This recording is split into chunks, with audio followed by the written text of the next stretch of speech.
to NBA Nation on this Friday afternoon. NBA Finals matchup is set. The Dallas Mavericks made quick work out of the Minnesota Timberwolves, man. First quarter, this thing was over, man. But we're going to talk about it, and we're going to recap the Western Conference Finals matchup and then preview the Finals matchup between the Mavs and the Celtics, man. So lock in. CP the franchise here. Andrew Salop, special guest, the former number 1 overall draft pick, 15-year NBA veteran, NBA All-Star, former Knick as well.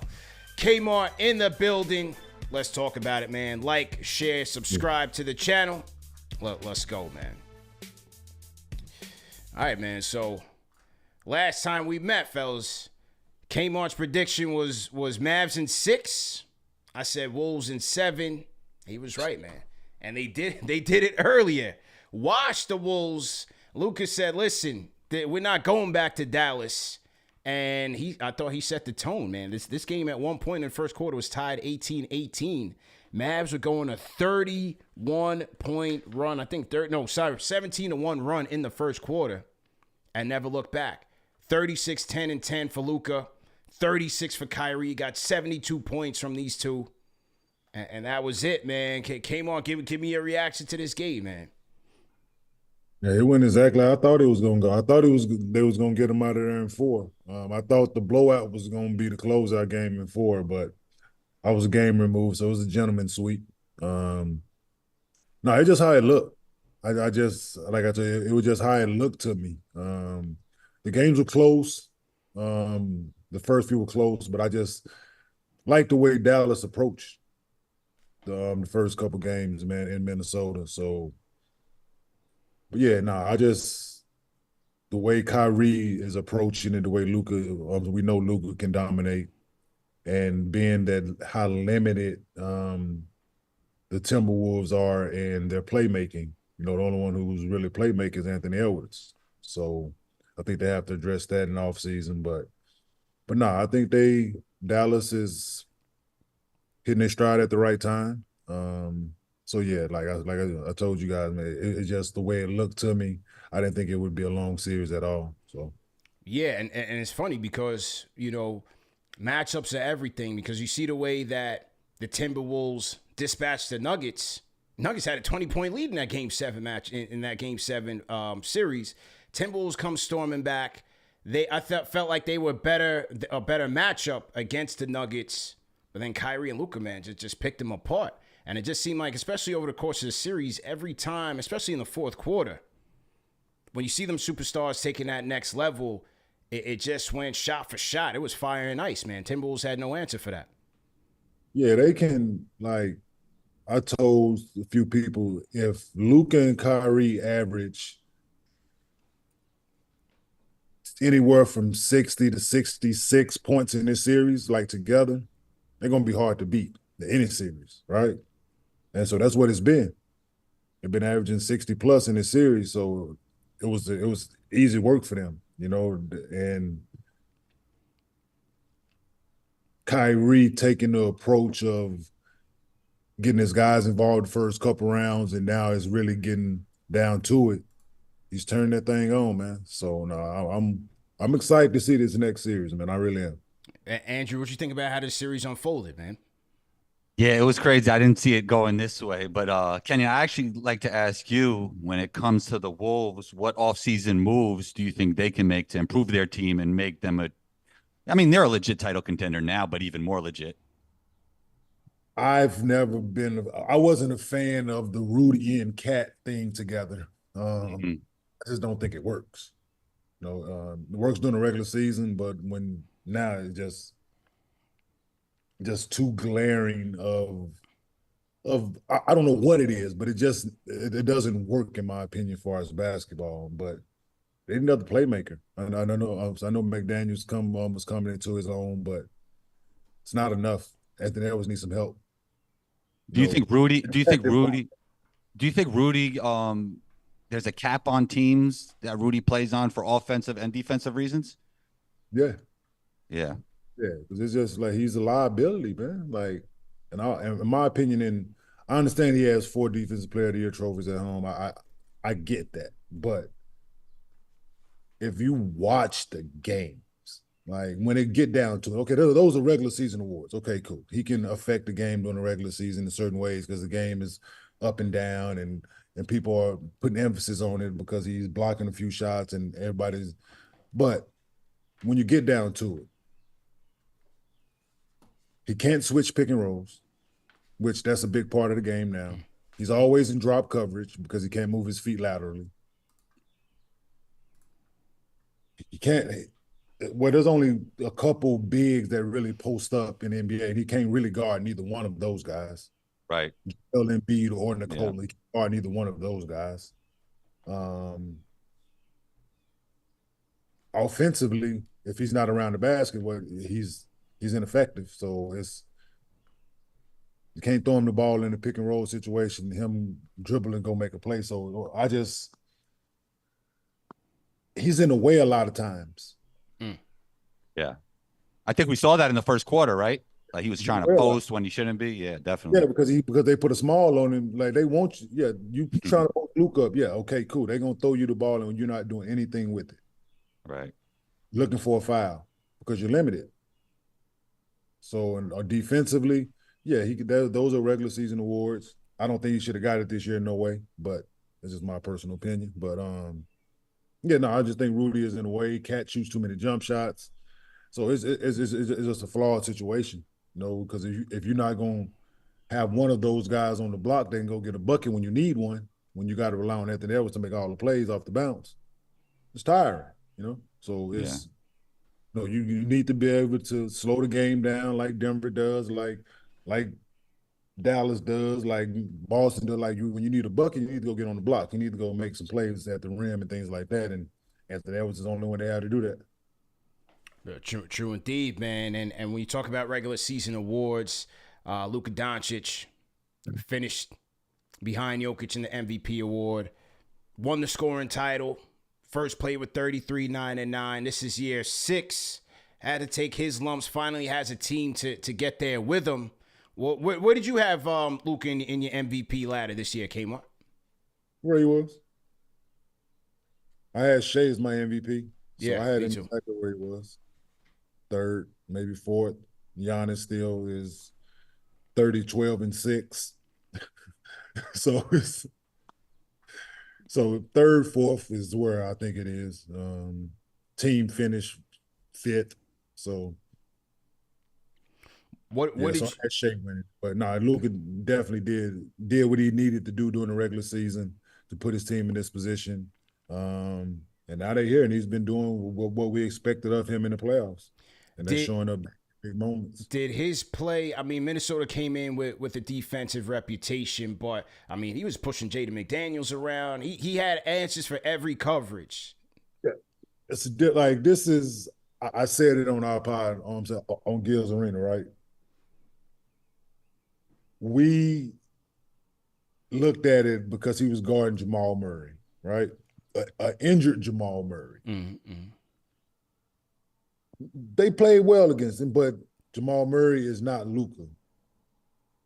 Like Luka's 6'8", 6'9" out here, right? So it's like it's a different monster than you guarding a 6'3" guy, 6'2", 6'3" guy. It's a different monster with different shot array, not relying on like Jaden. The reason they can guard, it looked good against Denver.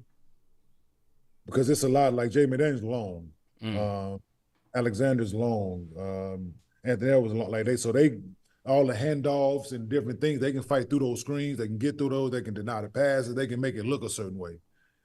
And Jamal Murray don't have the bag. I don't think like Luka doesn't like his handle not crazy, but his bag is what it is to get his shots off. Yeah. And he's 6'8", 6'9", so it's like it's hard to block. And with Kyrie, so you know what that is. Like, it's good luck. If he turned the ball over, it's like because he turned the ball over. It ain't because you made him. So it's a different monster when you have someone who is that creative offensively, Kyrie and Luka. Yeah, good defense, of course. I'm the guy who played great defense a lot, and then guys still made shots. It's good. You guys are good, but Luka can put you in different situations, put you in the post, put you in different situations, and get you in foul trouble, which I don't think Jamal Murray and them could. So. Andrew, you got to jump in. Yeah, no. So my thing is, like, I know we're gonna look forward to the next series in a little bit, but to me, like, Luka and Kyrie are probably the most dangerous duo in the NBA, and I feel like they're even more dangerous than the Boston. I feel like the Mavs are more dangerous than the Boston Celtics. And I was thinking yesterday, the Boston Celtics, I mean, you could say they're the better team, right? From what they did in the regular season, historical, all this, all that. But when you really watch them play, it feels like Denver is not only more dangerous, but they're the better basketball team. You mean the Mavs? Yes, the Mavs. Yeah, I think I'm picking. Since we own it. They are. Yeah, I'm that duo. I'm going with Kyrie and Luka. Yeah, because at any given time, Jason Tatum shoots too many free throws for me. I mean, too many threes. He hunts tough threes for sure. Like Luka shot 200 and something more. So we was talking MVP conversation, right? Why isn't Jason Tatum averaging more points? Why isn't he higher than And I had them look up a certain stat. I'm like, look up how many more free throws. I told him look up how many more free throws Luka shot than Jason Tatum this year. Yeah. And 200 and something more free throws. So that's how you can get to 30, averaging 35, 34, 35, 26, 27. So that's the difference. So Luka going to put you in a position to make you have to play defense every possession. Him and Kyrie going to put you, and Jason Tatum will settle at time, that long ball. Jaylen Brown is attacking a little more, but as far as the duo, I'm going with them. Get them two boys in Dallas. The biggest thing between Luka and Jason Tatum for me is that Luka just reads the game better, and often seems like Jason Tatum is just doing drills in games. Yeah, because it's what he's to get his shot off. That's what it's all about, getting it off. So Luka has had the luxury of running teams and playing different systems for longer. At a younger age, the game was forced to be slowed down and playing a system and know how to get his shot off and get others involved as well. And this is, so I totally agree with you.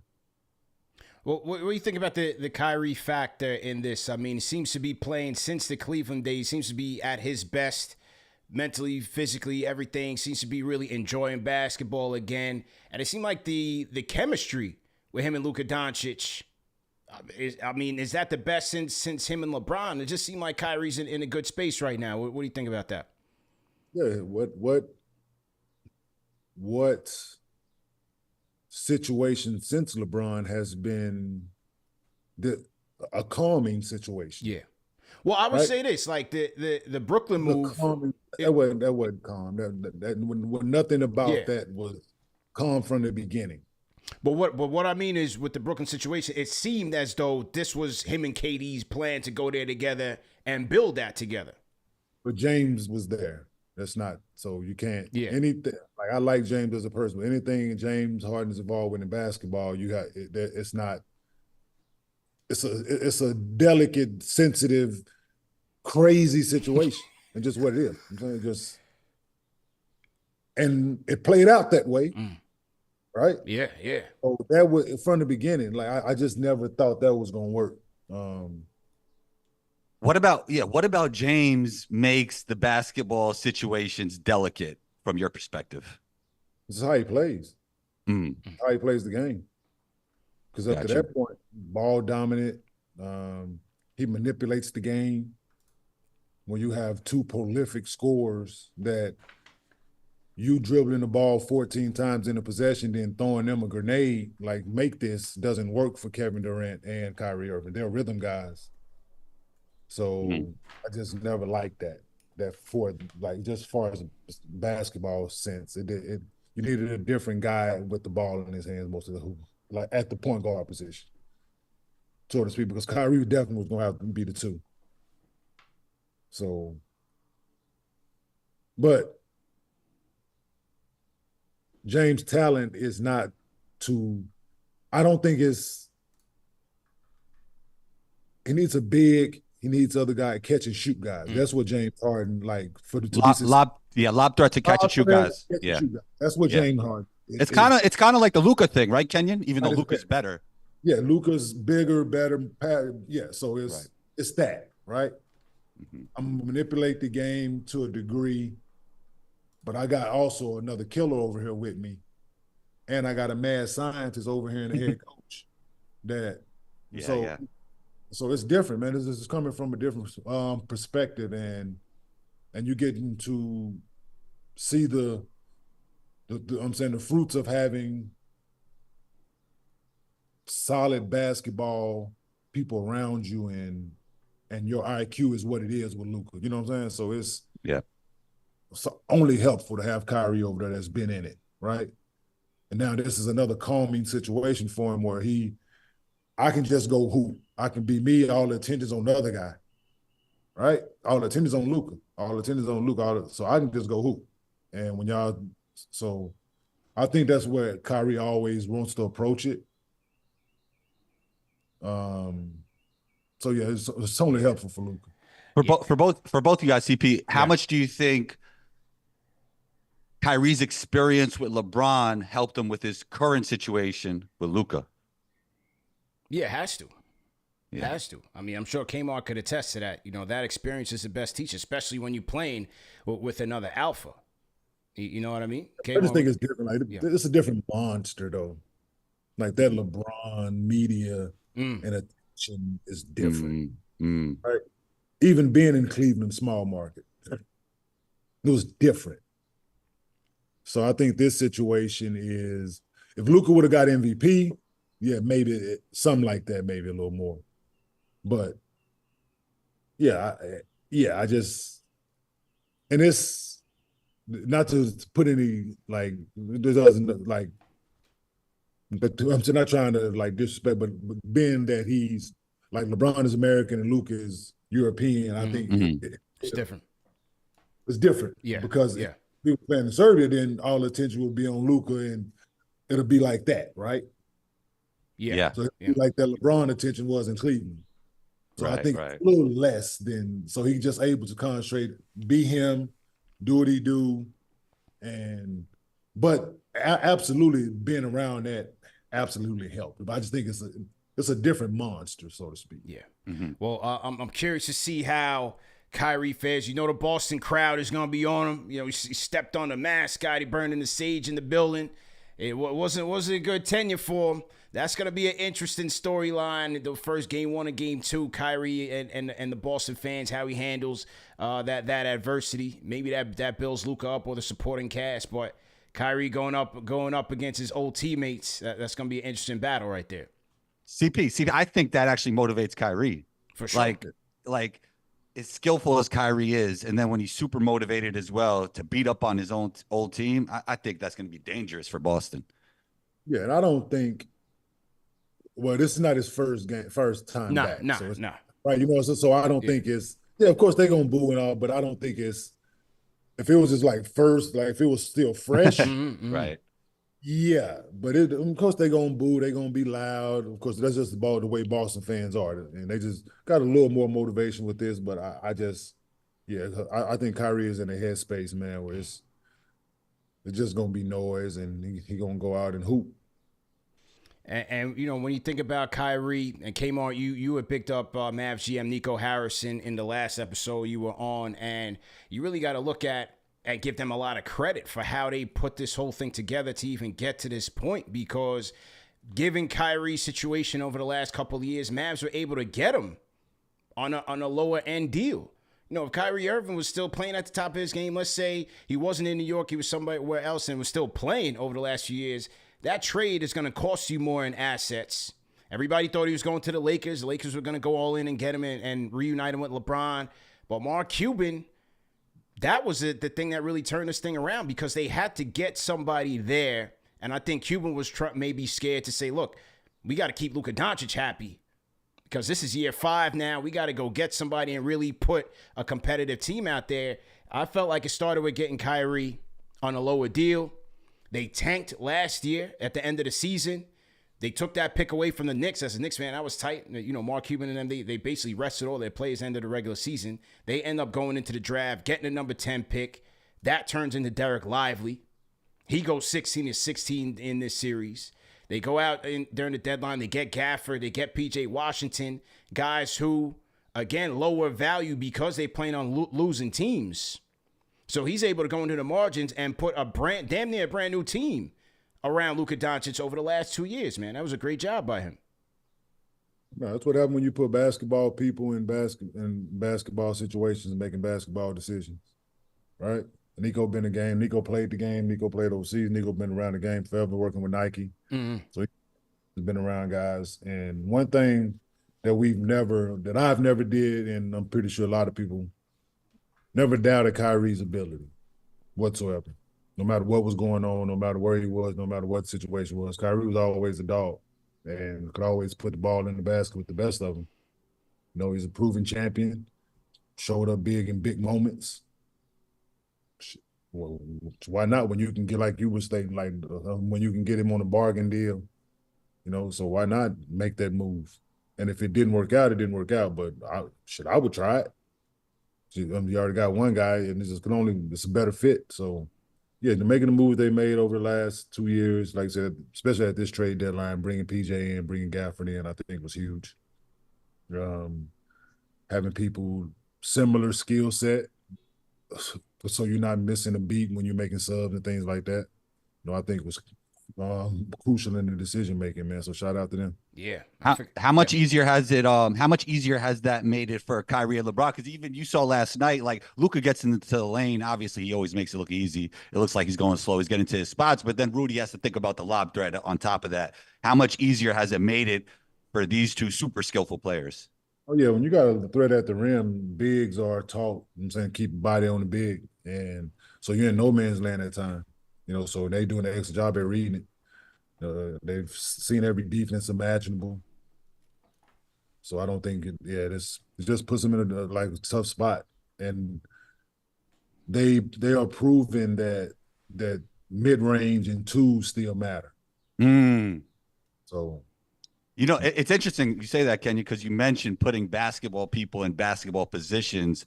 What are your thoughts on the impact of math and analytics in the modern game? There's too much of it. I understand it's a part of it, but there's some teams it's either 50-50 or analytics is more important than the game. So yeah, I understand it needs to be like 80-20 to me. Now, I understand it's a part of the game, but still basketball is basketball, man. The basis of it and what you need to do to win don't change. You need to defend at a high level. You need to talk on defense. You need to engage one another. You need to be able to switch defenses, be able to talk and things on the fly, offensively, move the ball, share the ball, got a prolific scorer, get the ball in his hands, everybody else do their job. The analytics don't tell you those things. Yeah. Analytics can't tell you if I want it or not. If I'm gonna sit down on defense, I'm saying if I'm gonna hit the open guy when he's open, or if I'm gonna put my head down and go try to get a foul when the game says to swing. So analytics don't tell you that. So yeah, but I feel like, especially in the early stages of Luka Dončić's career, a lot of the knocks on him was based on the analytics. And now here you see they put a more complete team around him. They put another superstar next to him. They have adequate shooting. They put some wings out there. I mean, Derrick Jones, his versatility, Gafford, Lively, their interchangeability, and they play defense. That was always the knock on the Mavs. They wasn't playing no defense over the last 5 years when Luka Dončić was there. They had a lot of high-octane three-point shooters, but they didn't have any forces in the middle. Now you look at the way that they're able to patrol the paint. They're able to take away shots at the rim. They're able to be intimidators. They have athleticism. Nico Harris put a better team around him, and now you're seeing the results. Nico can do all that. It starts with your head coach, man. Like it's your coach, messages, and the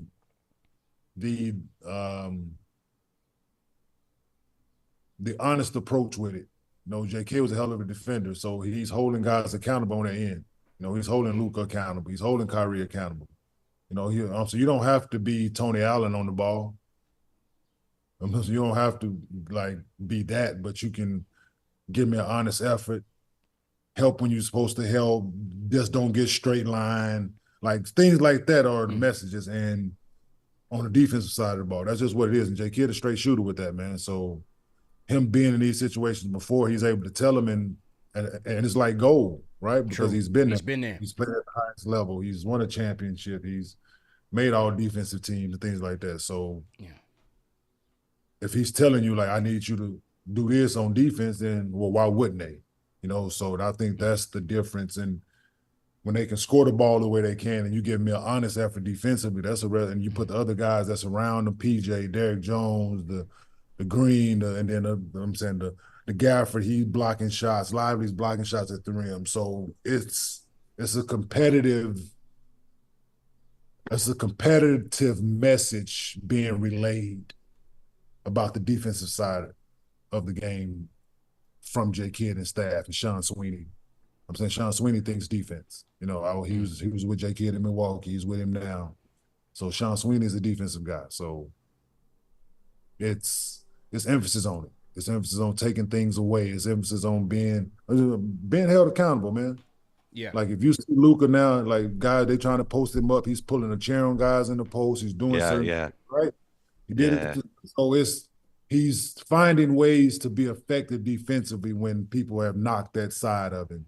You know, so they had a different coach before, and we knew how they wanted to play on the Rick Carlisle and things like that. But I think it's a different animal having J. Kidd as the head coach. So on the Kidd note, and when you talk about taking things away, I mean, let's get into this matchup now with the Celtics, because this is a different offense now that they've been seeing. And now you got 5-out capabilities. Porzingis potentially coming back.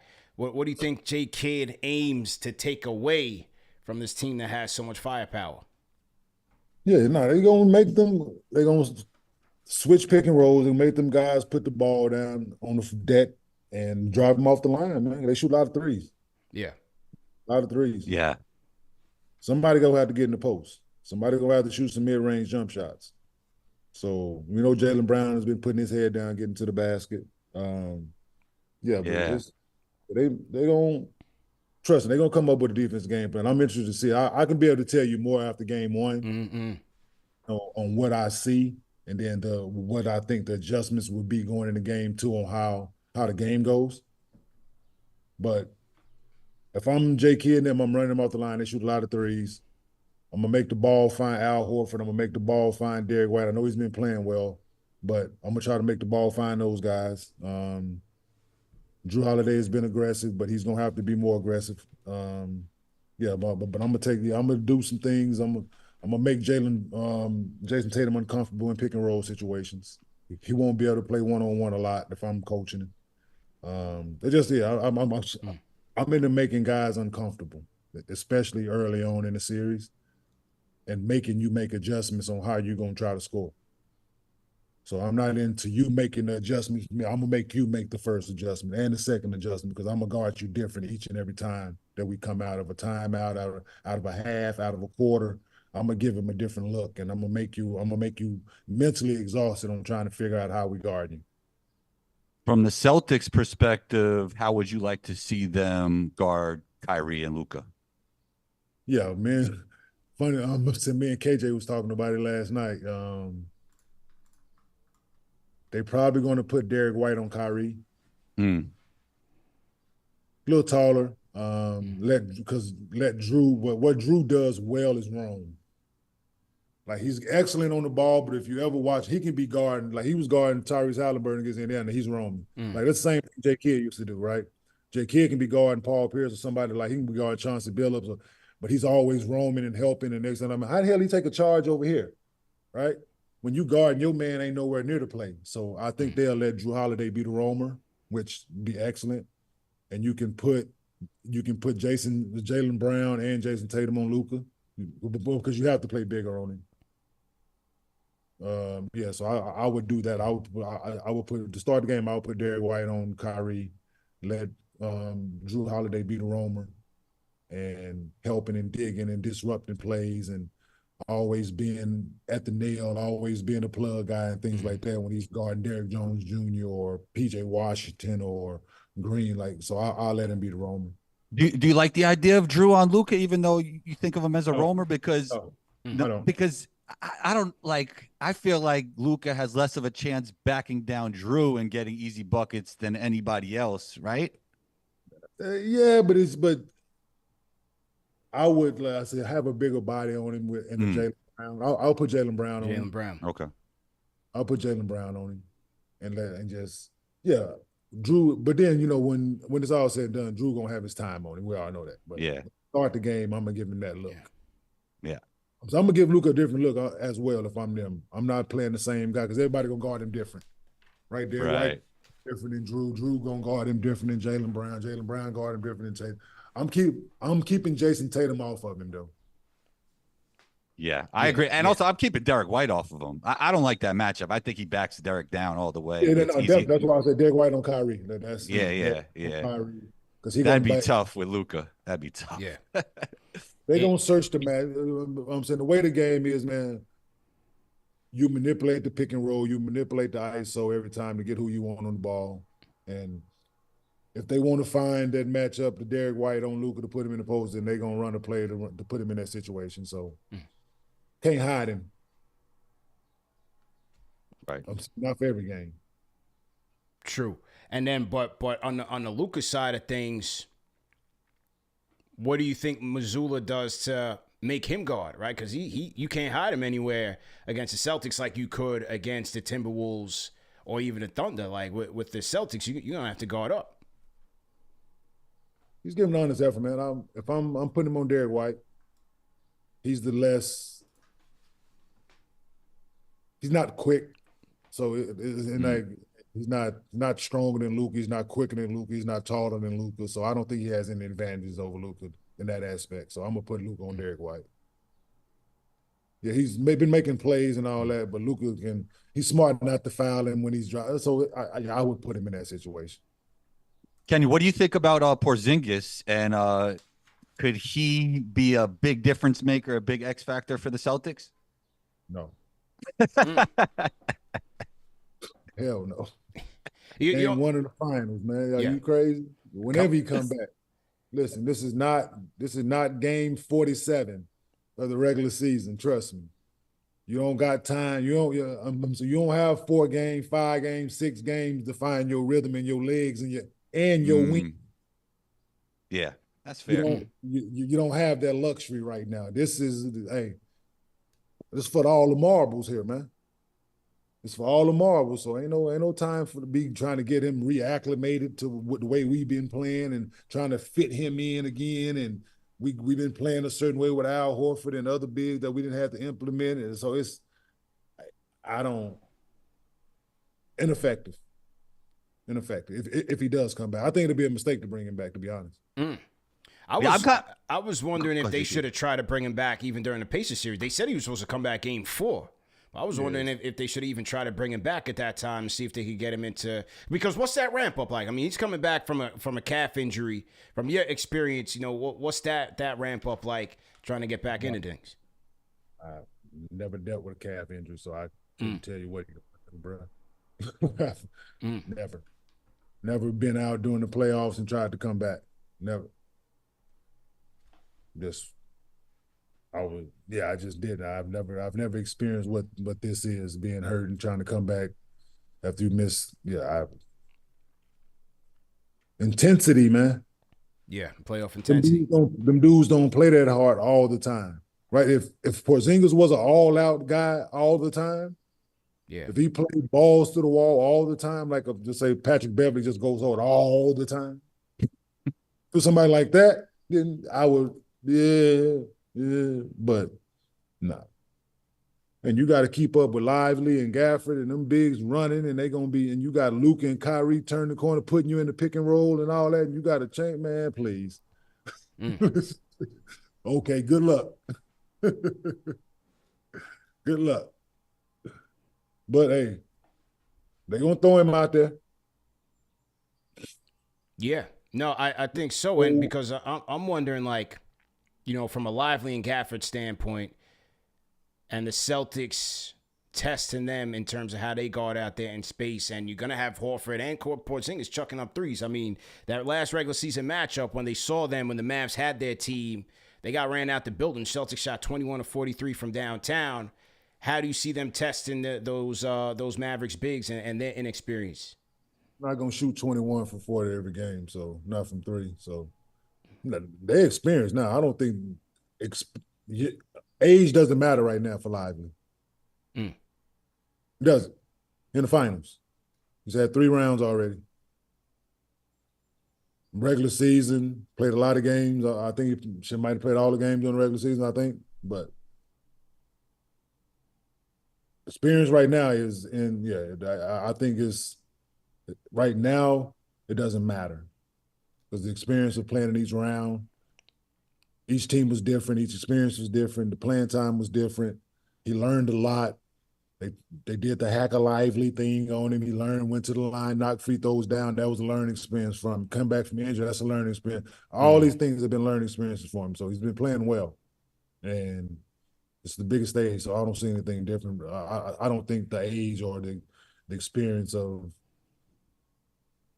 let Al Horford keep shooting threes. We just contested it, and if he fucking make 7 threes tonight, then he makes 7 threes. But I'm going to live and die with Al. At least Jason Tatum ain't shooting the ball. Let Porzingis come back. Okay, we're going to run him. Like, he guarding you, we're going to, trust me, throw ahead. You know, Luke, hey, you seen Luka, hey, run him. He guarding you, run him, throw it up. Let's see, let's test that calf if he does play. So I think the young bigs from Dallas is more than capable right now, more than okay. And if you really want to go get to it, you can put P.J. Washington at the 5 and make Porzingis have to guard him at the 5. So it's yeah, because you're not posting up. He posted up and shoot turnaround jump shot. So deal with that. CP, how do you feel this series is going to go? Because obviously, as closely as you cover the Knicks, you know a lot about what's going on in Boston. And I just feel like, hearing Kenyon talk about Porzingis, he probably won't be ready. Payton Pritchard's probably going to get targeted. He's a guy off the bench. Like how do you feel about their depth, and how do you feel the series will go? Man, I got to go with the C's, man. I just think it's just too much. I got to go against Kenyon again, man. He's taking down. I'm going with the C's. I just think it's too much firepower. This is a different team.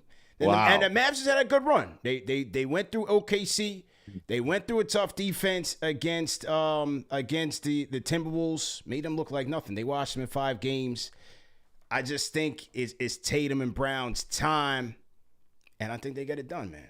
I think it's time to exercise but it'd be fun for you to see the C's lose, though, right? Absolutely. That'd be fun. I want Kyrie to get it. I want to see Luka get it. I'm just thinking. I just think it's a little too much firepower for Dallas to handle in this one, man. Yeah, I think the Mavs are too dangerous, bro. Like, I understand the Jason Tatum, Jaylen Brown two-way. Yeah. They're really great two-way players, but just Kyrie and Luka are just so much more dangerous. Than them. I give them. They're more clutch. They have the better star power. Better closers. You talked about it before. Way better closers. I don't trust the C's to close it. Yeah. But I look at the intangible guys like a Derek White, like a Drew Holiday. I think Drew Holiday is a difference maker, a smarter player in crunch time. Like look at that play that he made against Indiana when he shut that down. When Nembhard made that drive, he anticipated the drive, ripped the ball from him. Like, that's a crunch A+ player right there. That's all defense. That's gonna be a great matchup, man. The best backcourt, offensive backcourt versus the best defensive backcourt. I want to see how that plays out, but I gotta go with I'm leaning with the C's, man. Leaning with the C's, man. I'm going Dallas. Yeah, me too, man. Me too. I'm going Dallas. Gotta go Dallas. Well, Andrew, you haven't been buying any of the Celtics hype at all this year. You're not with it, man. You haven't been with it all year. You've been consistent with that. So I respect the Cavs are better than them. I mean, like, they didn't even have their guys. They were struggling. Yeah, I know they swept them, but it's like they were struggling with the Cavs. There was no sense of urgency. They weren't playing hard. And I also think this too, like, them having such an easy path, and I understand that no championship is easy to get to, no finals is easy to get to. I feel like the Mavs are more in tune because they had more challenges. And I think the Celtics are almost going to have to flip a switch. And yeah, I'm not the biggest Tatum guy. You know that, CP. Listen, man, with the Mavs, it's look, Luka and Kyrie have been great, but if Kyrie has an off night, who is going to supplement that? At least with the season, if Tatum disappears, which he has a tendency to do, Brown could go off, right? Drew could contribute in his way. Derek White, like, they have the capability. You know what we're going to see, CP? We're going to see the Jaden Hardy game. We're going to see the Jaden Hardy game. Jaden Hardy's going to go off one of these games. Watch. He's getting comfortable. He's getting an opportunity. Unfortunately, he took Timmy's minutes, but, you know, I like Timmy. That's what I was hoping Timmy was going to find his rhythm, man. Timmy found his way out of the rotation completely, man. That was a surprise. Just coming back from injury, man. So it was tough. It was tough. That's tough. Jaden's tough, though. Jaden got game. Yeah. When you came on, you mentioned adjustments.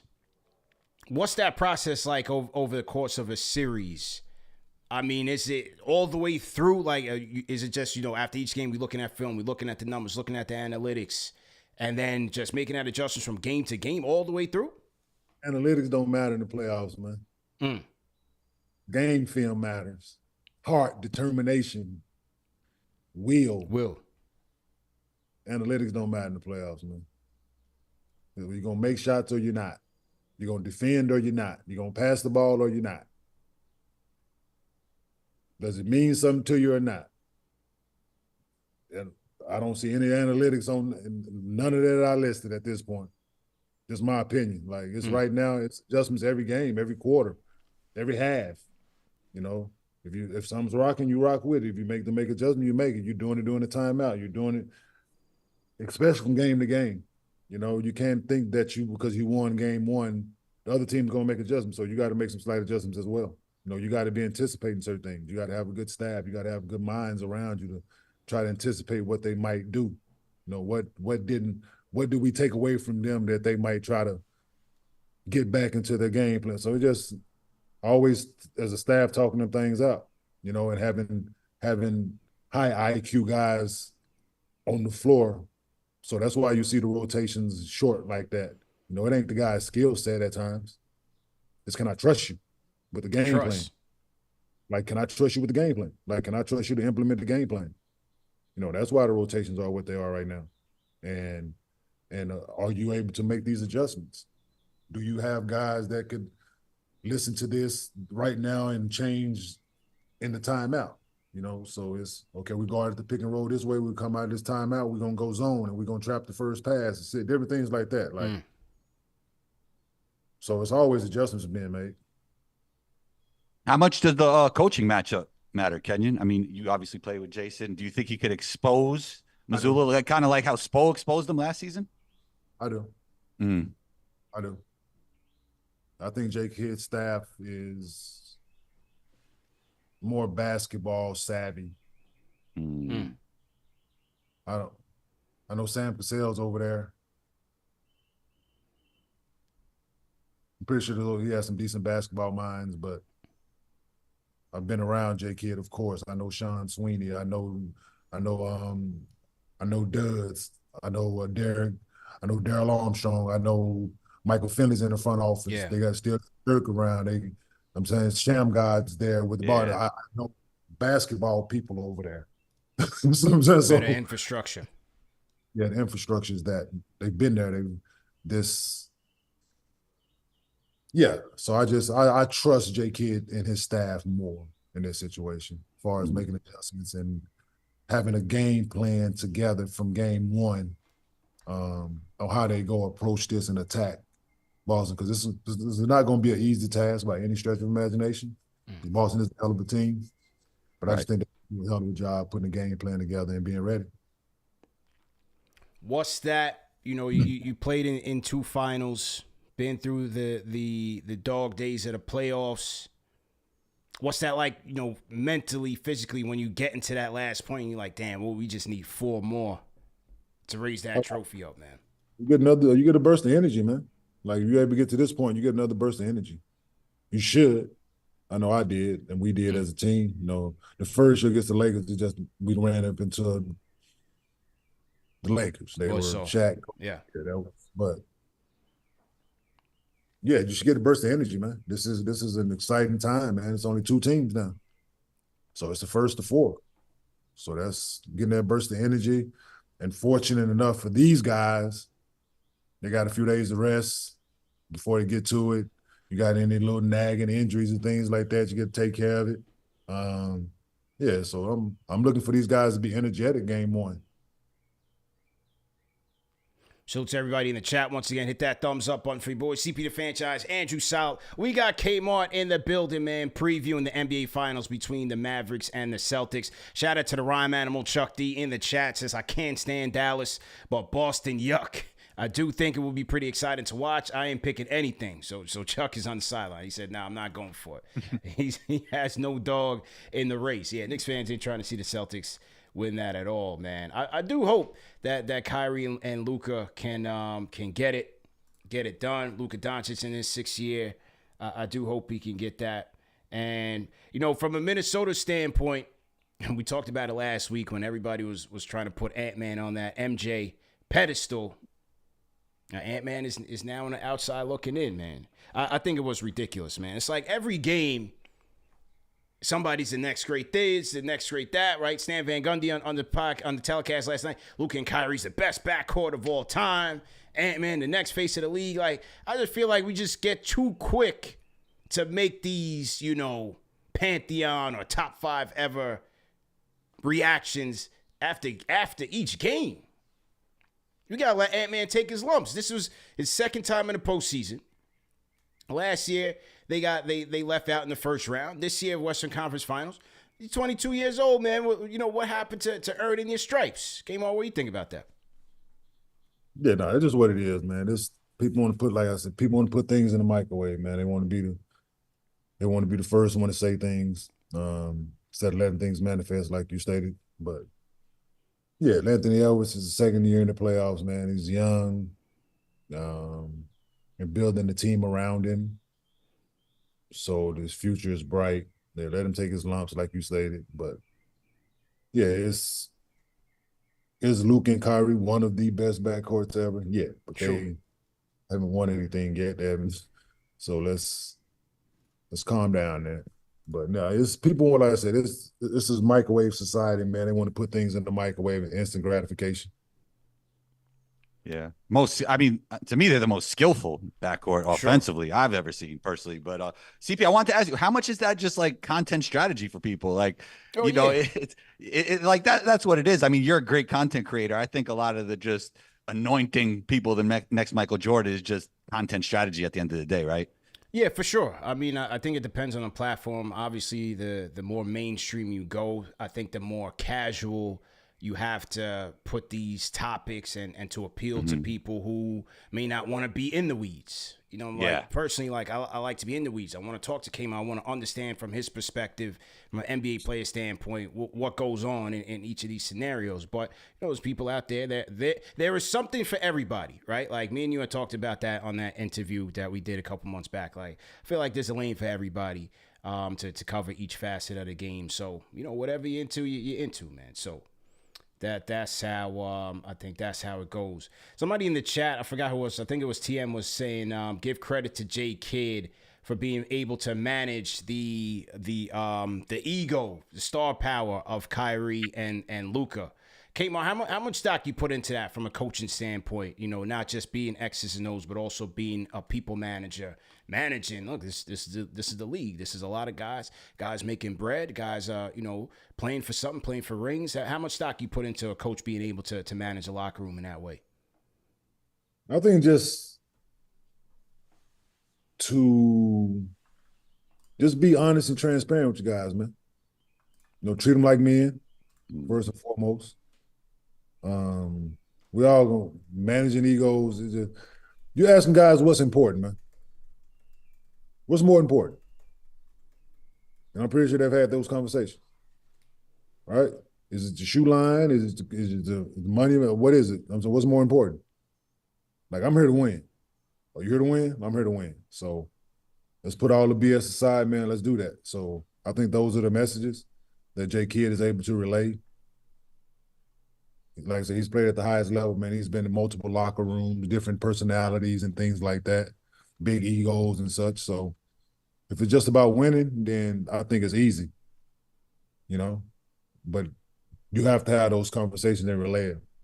Like, especially if you start seeing certain tendencies and certain things in guys, I think conversations are necessary. But just from the gate, man, what's more important to you? There it is. That's how you get everybody on the same page. And for the Mavs, man, they're going to look to continue a historic season, man. NBA Finals starts up on Thursday. Mavs in Boston. And we'll see, man. We'll see what happens after game one. So, Kenyon, hopefully you come back. We'll break it all down. And Andrew, great show. Salute to everybody in the chat. Hit that thumbs up button for you boys again. Like, share, and subscribe. Another edition of the NBA Report, man. Also, remember that these shows are available in audio podcast format. So if you miss it, you can catch it on all major podcast platforms. And if you missed today's live, just go ahead and hit the reset button. And salute to the replay gang, man. Everybody have a great weekend. And we'll tap in next time, man. Peace.